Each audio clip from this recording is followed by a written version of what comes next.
Hello दोस्तों, आपका स्वागत है मेरे चैनल मन की आवाज़ में। आज हम कहानी की बात करेंगे दादी की मजबूरी।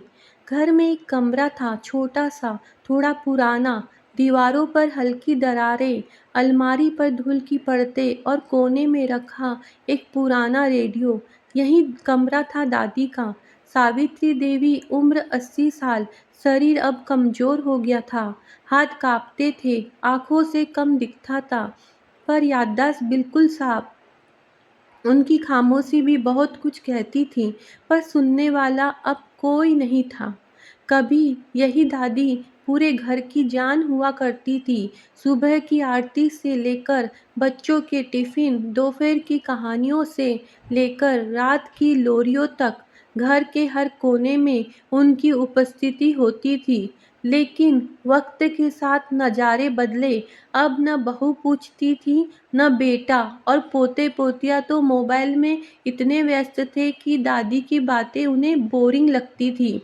दादी अब बस एक कोने में सिमटी खिड़की से बाहर झाँकती रहती, जैसे किसी अपने का इंतज़ार कर रही हो। एक दिन पोती ने मासूमियत से पूछा, दादी, आप इतनी चुप क्यों रहती हो? दादी ने मुस्कुराकर जवाब दिया, अब कोई पूछता ही कहाँ है बेटा, जो मैं बताऊँ। अब मेरे पास बोलने के लिए कोई नहीं है और सुनने वाला भी कोई नहीं है। बस ये दीवारें हैं जो मेरे अकेलेपन की सबसे बड़ी गवाही है। बेटे और बहू को अक्सर लगता कि दादी घर का बोझ बन चुकी है।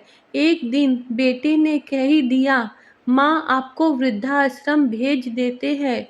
वहाँ आपकी उम्र के लोग होंगे, आप वहाँ ज़्यादा खुश रहेंगी।